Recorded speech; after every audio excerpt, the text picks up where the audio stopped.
here's this plucky underdog nobody knows as a plucky face and plucky underdog, the plucky, face champion that she is.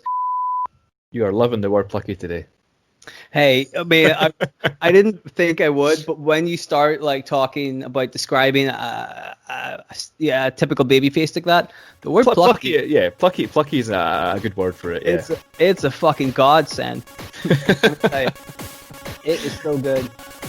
Hey, guess what? It's time for Making Kayfabe with your hosts, Bryce and Dylan. Hello, everybody. Welcome back to another episode of Making Kayfabe, the show where me and my friend Bryce go back through wrestling history and pick up on some of the stranger storylines and rewrite them in our own glorious image. It's a hell of a show, let me tell you. It's a wild ride, wouldn't you agree? It's the wildest ride. One of the wildest rides I've ever been on, and I've been on 6 rides. 6 rides. That's a good start to the show, guys. Before we get too far into it, I want to say thanks a lot to anybody who's been listening to the show and they've been enjoying it up to this point. We really appreciate it, man. Some of the stuff we've seen has been very sweet, and we really appreciate it. So thanks for listening, you guys. Hell yeah, it's great to see all the feedback we're getting, and like the things I put up on Twitter and getting like likes and responses and all the rest. Like it's really cool to have like a mini kind of fan base who listens to us to just talk shit for a while. Basically, it's pretty cool. It is very heartwarming, man, to see that people are really liking the show, and we really appreciate it. It's a good fan base to have. Like the wrestling community is always quite passionate about what they're involved in and what they like, and I think that's always a big hot topic. I think is going back and looking at old storylines and being like, what could have been, Well, that's it, because everyone's got their own kind of what if. What if this happened? What if what if Shane McMahon did this? What if Sheamus did this? It's that kind of thing that wrestling fans talk about, and that's kind of why we're here. We've got things that should have been maybe done a bit differently in the past, and we're looking to make them as they should have been. What if Viscera had beaten Kevin Nash for the heavyweight championship? You mean he didn't? Have you seen that match? I've seen that match. It's a 5-star classic. It's I wouldn't go that far. Although it wasn't Viscera, it was Mabel. So it was Mabel, and it wasn't Kevin Nash. It was Diesel. It wasn't for the heavyweight title at all. It's for the bar tab.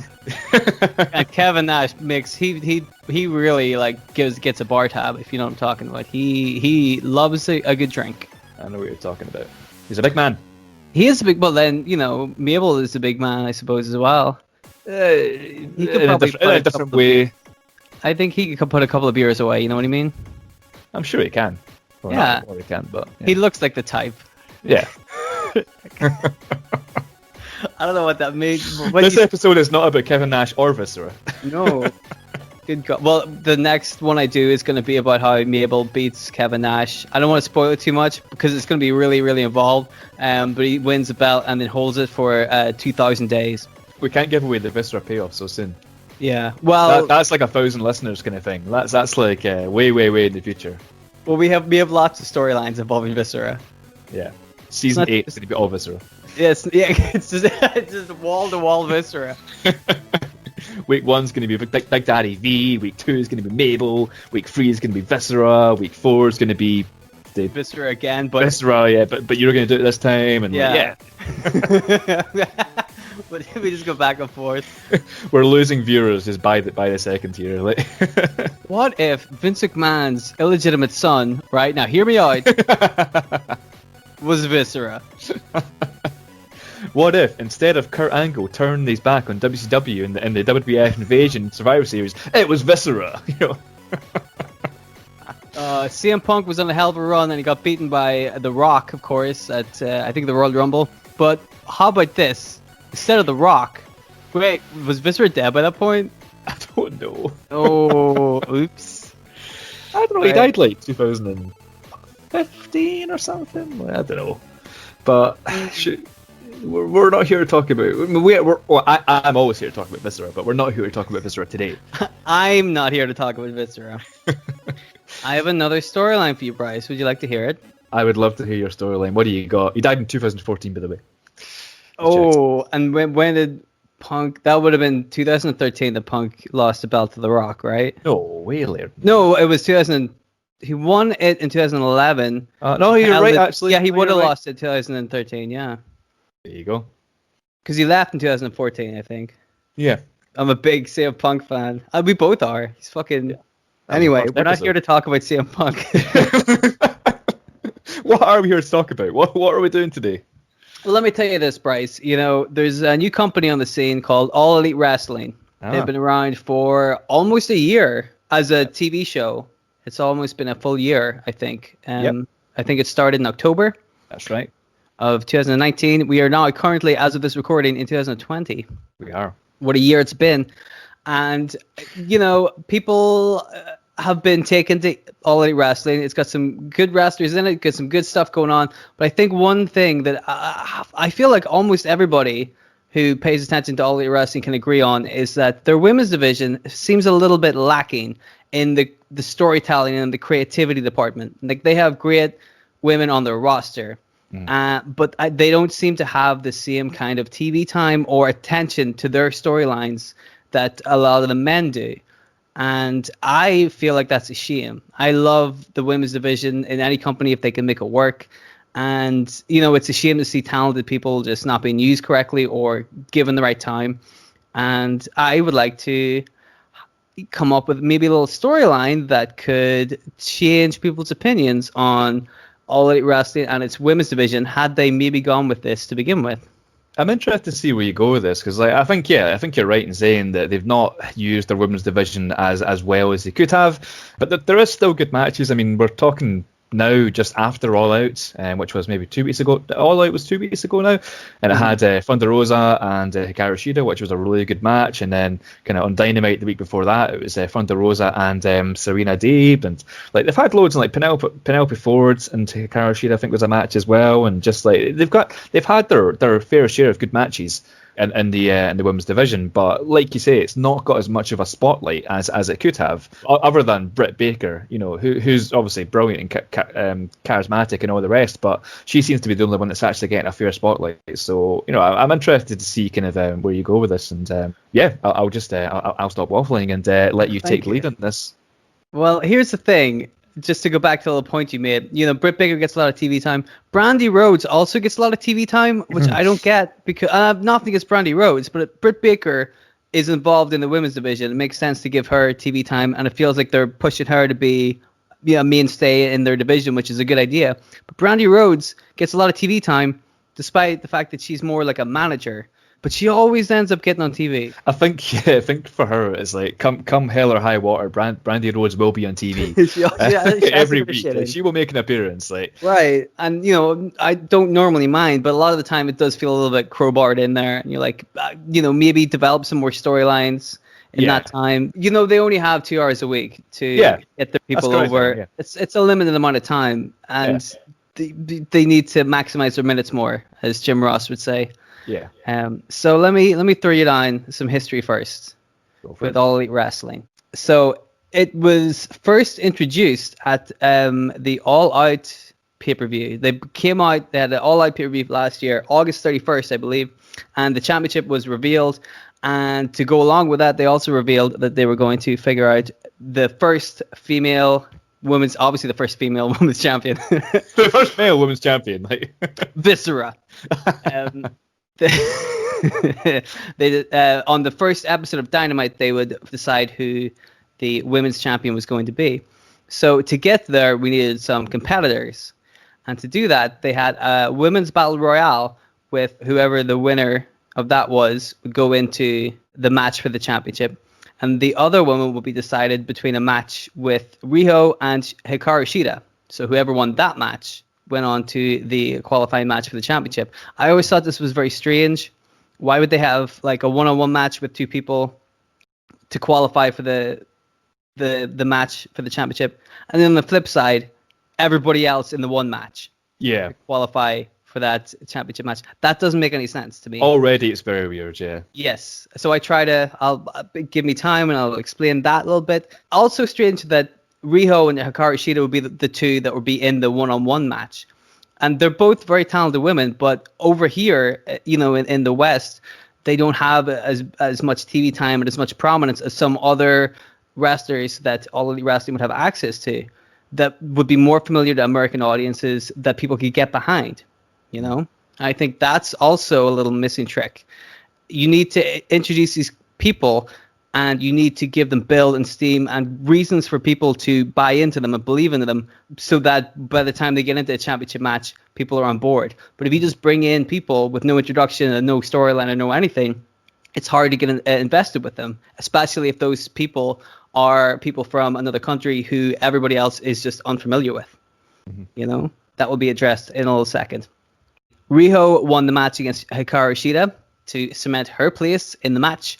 And Nyla Rose was the winner of the Battle Royal, and she punched her ticket into the match as well. So now we've got Hikaru Shida. No, we don't. Now we have Riho versus Nyla Rose. Is going to be in the first episode of Dynamite to determine who is going to be the first ever All Elite Wrestling Women's Champion. So I believe the first episode of Dynamite was on October 2nd, 2019. Riho defeated Nyla Rose to become the first ever Women's Champion. And from here, you know, it felt like Riho would just kind of turn up at whatever the big show was and defend her belt. Do you know what I mean? I do remember that. I remember she got such little airtime. Right. People to the extent where people were asking, "Where's your women's champion?" So yeah, I do remember that. Exactly. There was a lot of uncertainty. Nobody really knew what was going on. There was never any like clear contender for her championship. She was the champion, but if she had a match at the pay-per-view, it wasn't really like built up super well. It just kind of happened. And that, I think, was a misstep as well. Because again, how do you show off how good Riho is if people don't know who she is? She's got no good storylines.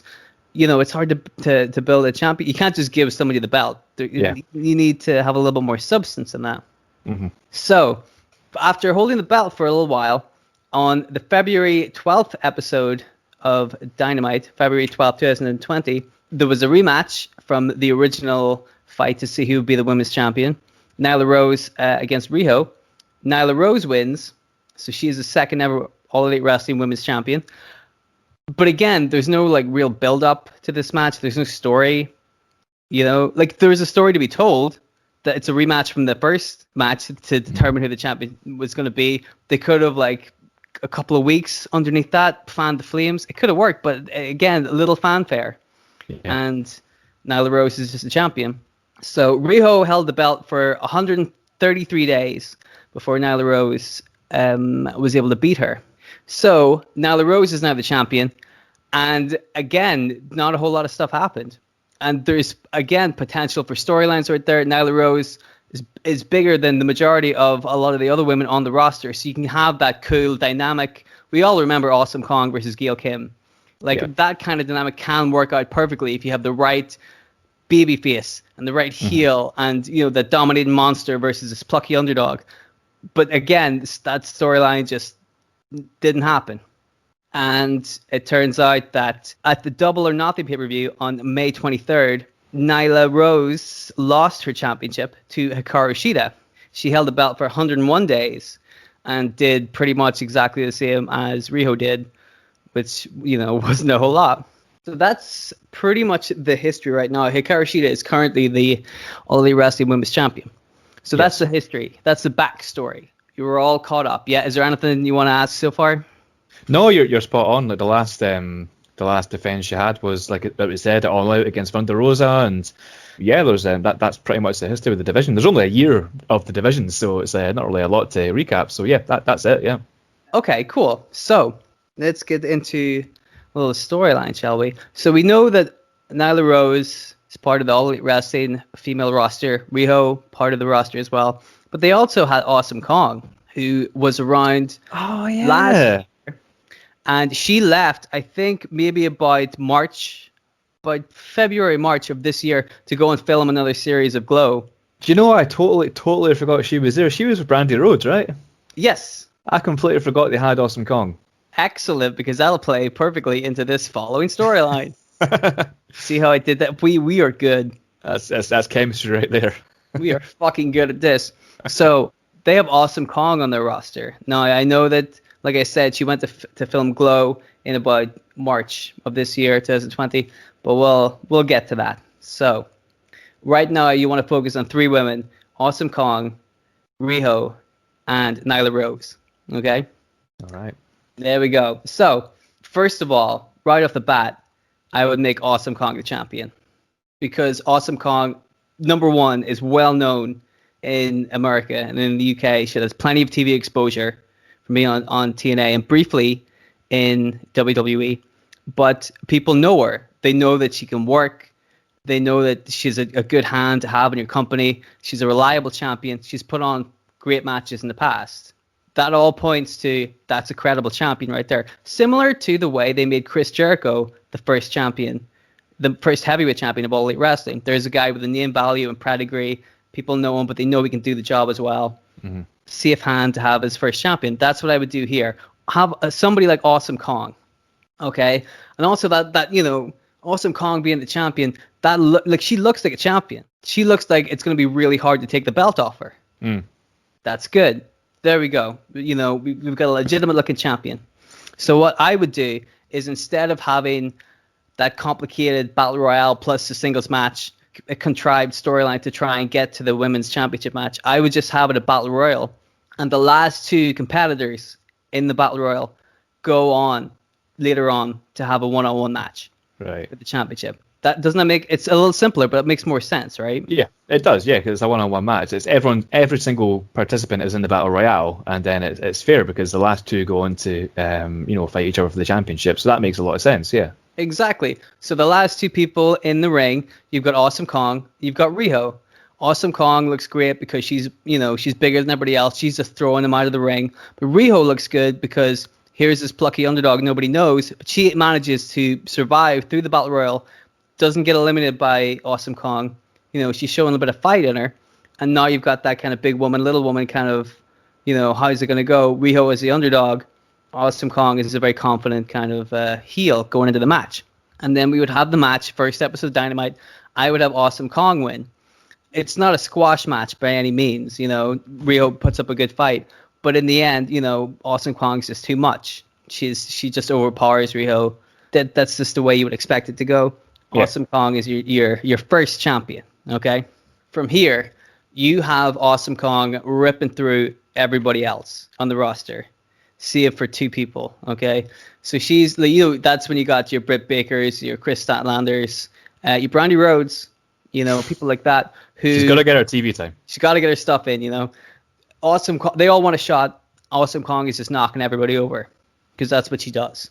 She's taking on all comers, and she's just destroying people backstage and like in the ring. She's showing no mercy. She's quite clear. We're laying the groundwork early on. She's a bad guy. Just to interject and get a bit of context here. So Awesome Kong, she did debut in AEW with Brandy Rhodes in that kind of like faction they had for like a couple of weeks. Like, is she a part of this, or is she just her own? She's her own deal. Right. Brandy, I wouldn't have made Brandy a heel. I don't know why that was a thing. I would have Brandy as a plucky face, the way Cody was, plucky face. And these people, wave after wave of people come after Awesome Kong, but she's just kind of cutting through everybody. Okay. Second person you want to remember is Riho. So yes, Riho lost to Awesome Kong on the first episode of Dynamite, but after that she starts racking up some serious wins and going on a bit of a streak. She's doing pretty okay for herself. She's again building up momentum.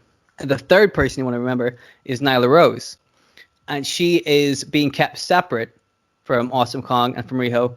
And she's just kind of doing like squash matches, kind of turning up and showing how strong she is. The way they used to do with Braun Strowman, you remember? He would just come over and just tip a car over. Yeah, squash matches. Yeah. Yeah. Stay away from that guy. So Nyla Rose isn't really beating anybody on the main roster, but every time you see her, she's looking dominant. She's kicking ass. Mm-hmm. Okay. So that's your 3 points right there. At some point, like we've discussed, Awesome Kong is going to need a bit of time off. So that means we're going to need to take the belt off her. All right. I'm working that into the storyline as well. Awesome Kong taking time off to film for Glow, because I think we can make this work. So what we're going to do is by February, let's, for the sake of an example, say that Riho in real life lost her championship to Nyla Rose on the February 12th episode of Dynamite. For the sake of example, let's use that same episode of Dynamite for this. By this point, Awesome Kong's been on a tear. She's killed everybody. We have a 6-pack challenge for the Women's Championship on this episode of Dynamite. Awesome Kong and the 5 people that she's beaten up to this point. Ooh. Okay? So Riho, Britt Baker, Chris Statlander, Brandy Rhodes, and some 6th person who I couldn't think of. We could say Penelope Ford for the sake of an argument. Go for it, yeah. Penelope Ford. But I like Penelope Ford. She's great, you know? But that's the hook, is that the other 5 people in the ring are people that one-on-one Awesome Kong is already beaten for the championship. But now we're in a 6-pack challenge. It's a whole different kettle of fish. Now, because it's a multi-man match, Awesome Kong doesn't have to get pinned to lose her championship. So, because of this, I would have Riho win the belt on this occasion. But she doesn't pin Awesome Kong. She pins somebody else. Let's say she pins the person I couldn't remember. You know, let's say Penelope Ford, for the sake of an example. But Riho is now your new women's champion. Awesome Kong, understandably, not happy about this. She realizes that she's lost the match without being pinned, so she gets up and tries to attack Riho after the match, the way she's been attacking everybody. But by this point, you've got Awesome Kong trying to assert her dominance once again, but she's now surrounded by the 5 other people who have been taking her shit for the last 6 or 7 months. So all 5 of those people just pile on Awesome Kong. They see her trying to attack Nyla Rose, and they're like, nuh-uh, girlfriend, and they all jump on her and kind of attack her, which might seem like a little bit of a heel move, but in the context of this, they're like sick of Awesome Kong having done the same thing to all of them for the last couple of months. Yeah. So because of this, now Awesome Kong no longer has we've taken the belt off Awesome Kong, and because 5 women were attacking her at once, you can kind of kayfabe some kind of like injury angle. You can make some kayfabe. Well, another awesome segue that would, you see that? So good.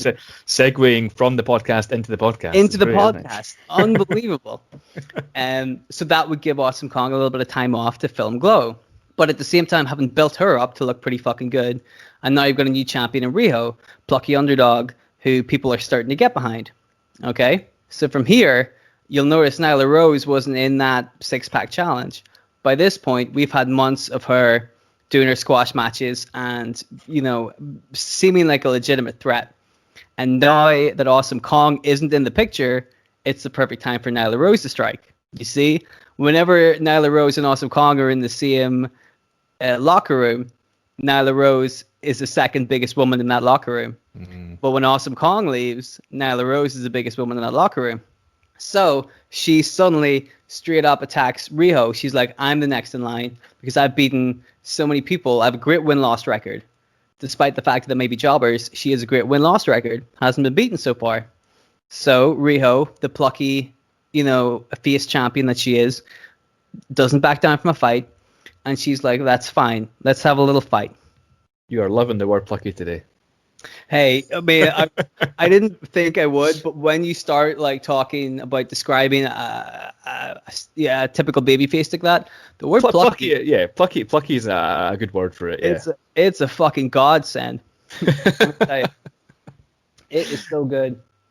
So what we have now, after like a month or two, at the next big show, we have Nyla Rose versus Riho, and Nyla Rose ends up beating Riho for the championship. You might wonder why Riho would have such a short title reign, but that's more of the plucky underdog story. You'll notice a lot of the time that heels have longer runs as champion than babyfaces do, because heels can cheat their way into winning matches, and there's more of an emotional story of the babyface chasing after the belt. You know what I mean? Whereas for that to work, it means that they typically end up having kind of shorter championship reigns to build that sympathy. So we've got more sympathy underneath Riho, and now we've got Nyla Rose as the new locker room leader, shall we say. She's very proud. She's very sure of herself. So at this point, it's been a couple of months since Awesome Kong has taken a sabbatical, gone off to do some filming.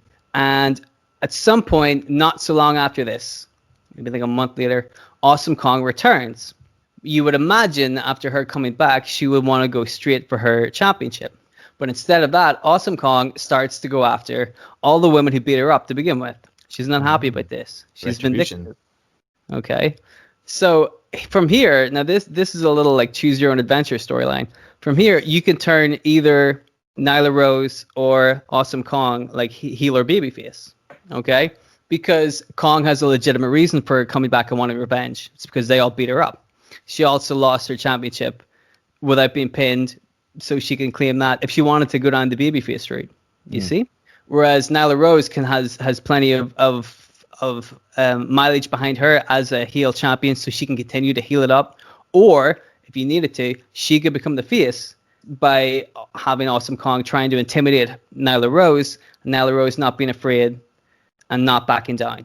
I think Nyla would be best for that because she has that whole Awesome Kong is this whole, she made her name in another promotion. She's kind of an outsider, whereas Nyla Rose is kind of like an AEW kind of original. So it would make sense for her to be the babyface. Nyla Rose? Yes, Nyla Rose. Cool. Well, again, that totally works because you could have Awesome Kong coming back and just cutting through all the people who destroyed her the first time. We could turn Nyla Rose into a face once she realizes that she's going to be facing Awesome Kong eventually. This stretches on a couple of weeks or a couple of months, but Awesome Kong has to go back and try to get revenge on all those people who wronged her the first time. And Nyla Rose is out there putting on good matches, and she's winning the people over that way.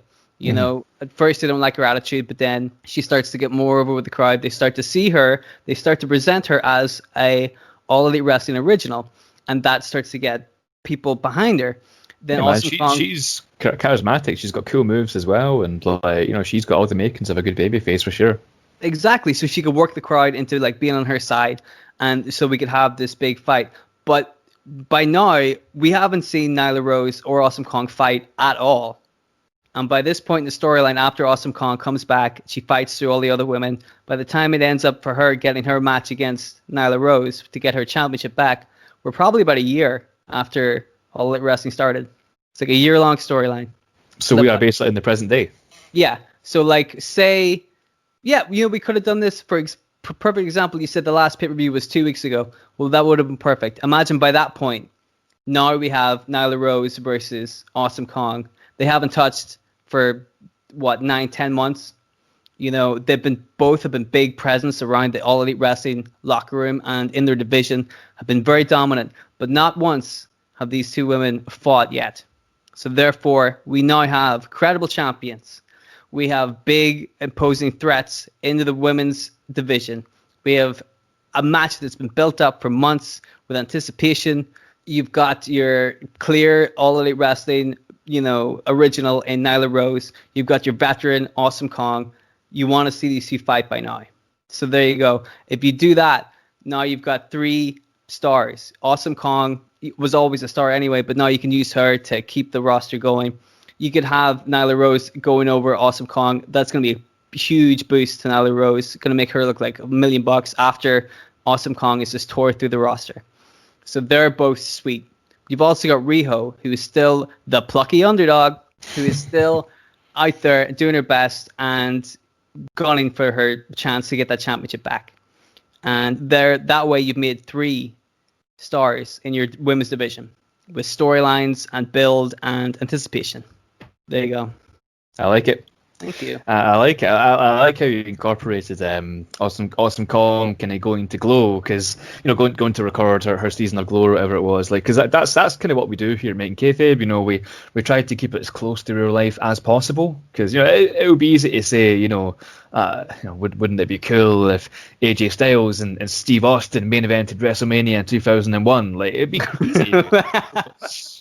But we try to keep it close to real life as possible. So Awesome Kong, she does go away, so you've got a reason for that, which is awesome. And yeah, also, she goes away to film her thing, and that's another part of what I love is that you wait the year for the match to take place. It's not like randomly you win a number one contenders match and then you get the championship match. It's a whole year build up for this particular match, which is kind of the stuff that AEW excels in. They love kind of like long term storytelling, and it's I don't think they've done anything that's up to a year yet, but I mean you look at the angles they've done. They're currently doing Revival and Young Bucks. They're not going to go straight in and put Revival versus Young Bucks, FTR and Young Bucks at All Out, because that would just be, there's no build. Exactly. You may as well stretch it out a little bit. Exactly. And same with MJF and Cody. It's like you could immediately just have MJF turn on Cody right away and just have that match. But no, they built it up for ages, and even MJF going for the world title recently, that was built up. He's had an undefeated streak for a long time. So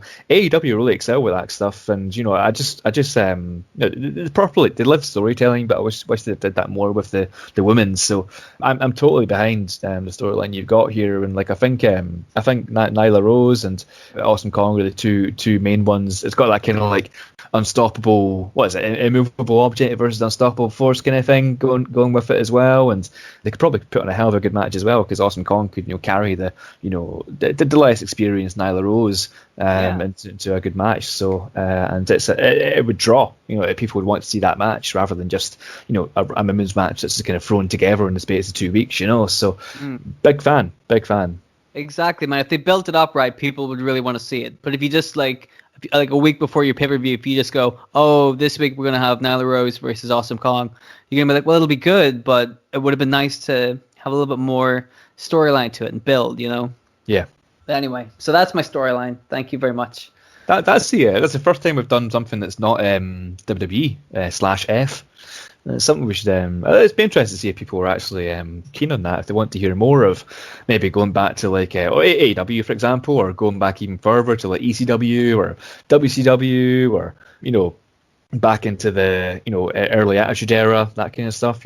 See if we can look into that. We had one suggestion from Bart Gunn, which is an interesting one, which Dylan is more than happy to take on. Let's just say that is a work in progress. I'm very, very slowly working on it, but a work in progress nonetheless.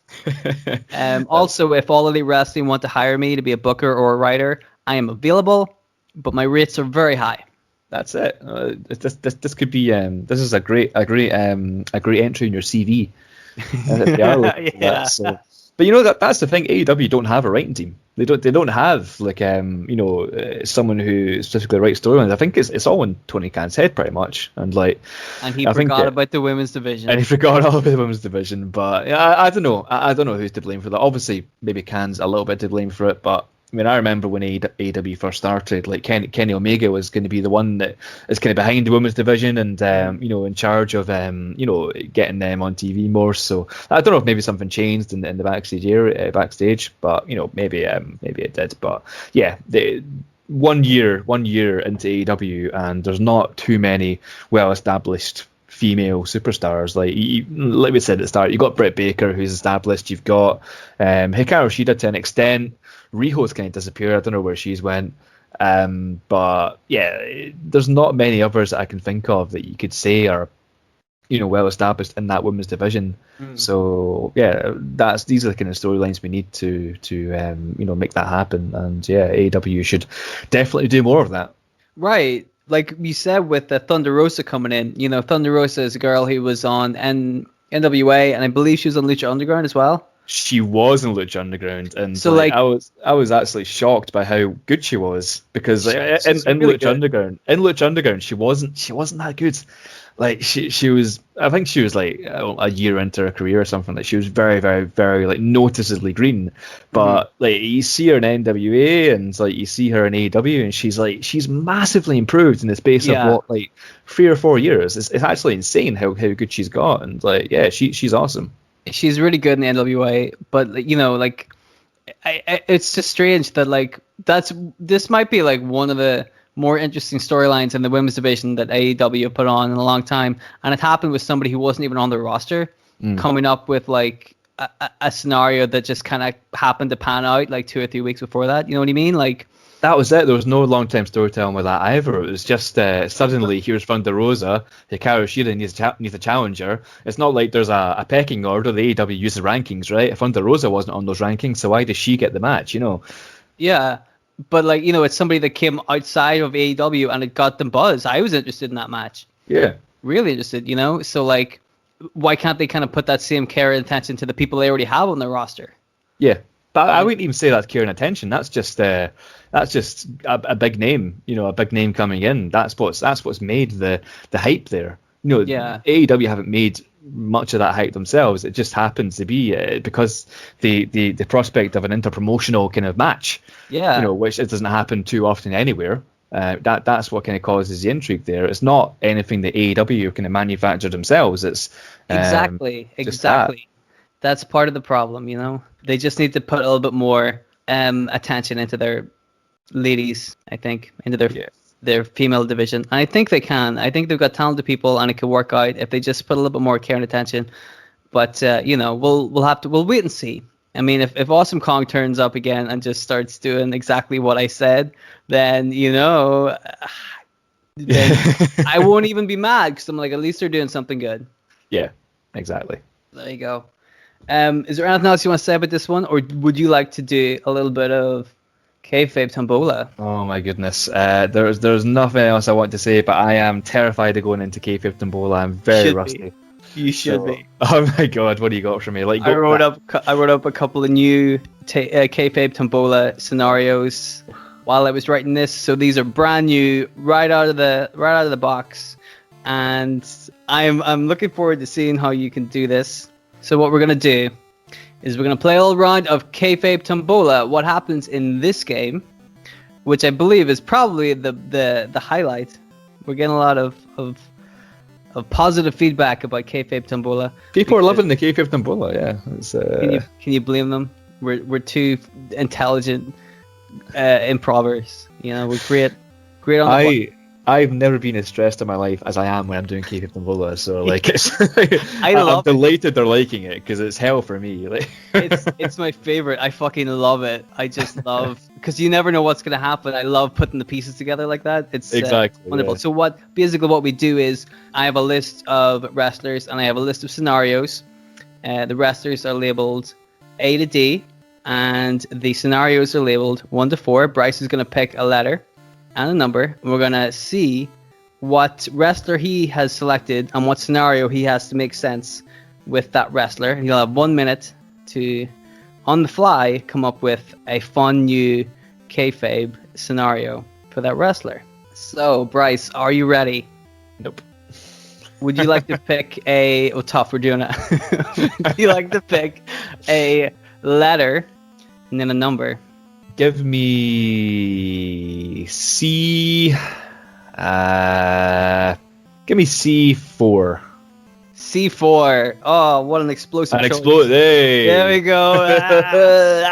So, you could have had Spike Dudley. I like Spike Dudley. You could have had Carmella. You didn't. And you could have had, I guess, the new friend of the show, Bart Gunn. Everyone's favorite, Bart Gunn. But you didn't. Damn. Instead of that, the character you picked was Headbanger Thrasher. Oh no! I've done for a couple of old tombolas before. He's been evading me a long time. Like now, I don't think you've ever picked him before. I'm pretty sure he's been a part of every kayfabe tombola. He's just never been picked by me, and I've been delighted with that. Well, this is it. So now you have to work it into a scenario. Here's the scenarios that you didn't pick. Slowly starts to turn into Buff Bagwell. Like the hat and the mother gimmick, the whole shebang. Yeah. The mother. You could have had developed some controversial talk show, like Piper's Pit or whatever Brutus the Barber Beefcake did. Barbershop, I suppose. Yeah. Makes sense. You could have had releases a Christmas #1 hit single, but you didn't, and for that I would have required a catchy title. Christmas single is very important. But instead of that, you have picked Headbanger Thrasher, and your scenario is Headbanger Thrasher becomes a hammer salesman.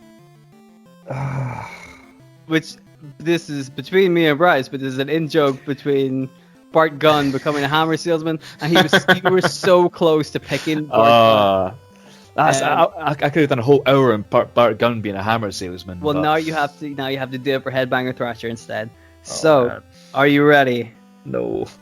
I'm gonna count you down, and I'm gonna press start, so that we're gonna start the 1 minute. Okay. So here we go. Here we go. 3, 2, 1, go. All right. So Headbanger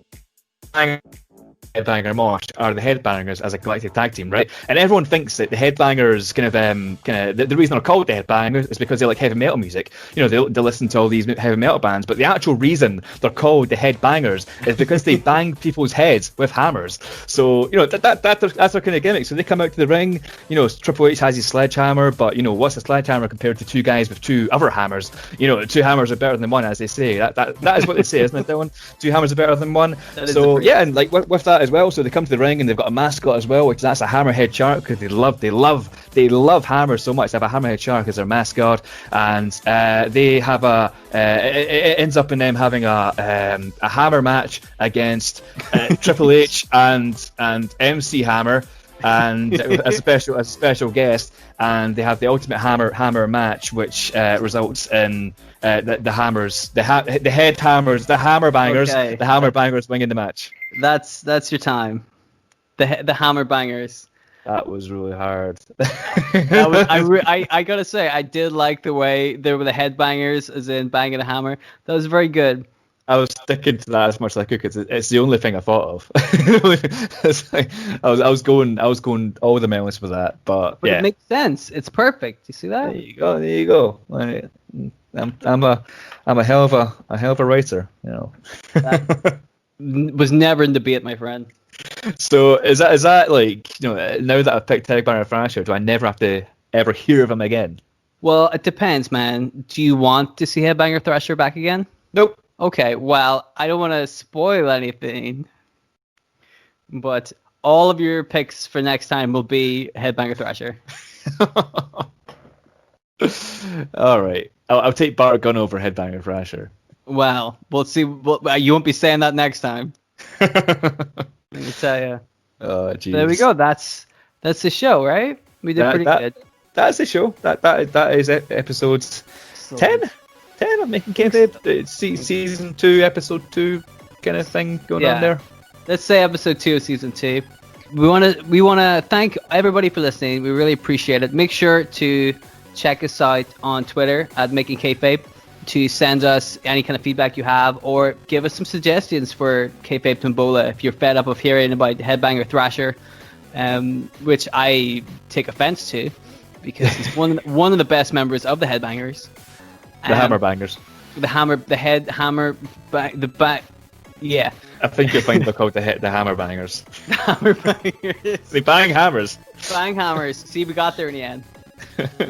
Yeah, check us out on Twitter, Making Kayfabe, and also at Gmail, makingkayfabe@gmail.com, to give us any scenarios or to chat about wrestling, you know, to let us know what you think about the show. Bring your suggestions to us. Like, we've got loads and loads like suggestions for episodes. Like, we had like I'm reading the tweet we had about, you know, guess the next episode, when the answer was, well, everyone knows by now because it'd be released by now, Eva Marie. But, you know, in that we had like Kevin Molyneux saying Janet Gonzalez. We had the Monday Night Chores podcast saying Goldberg.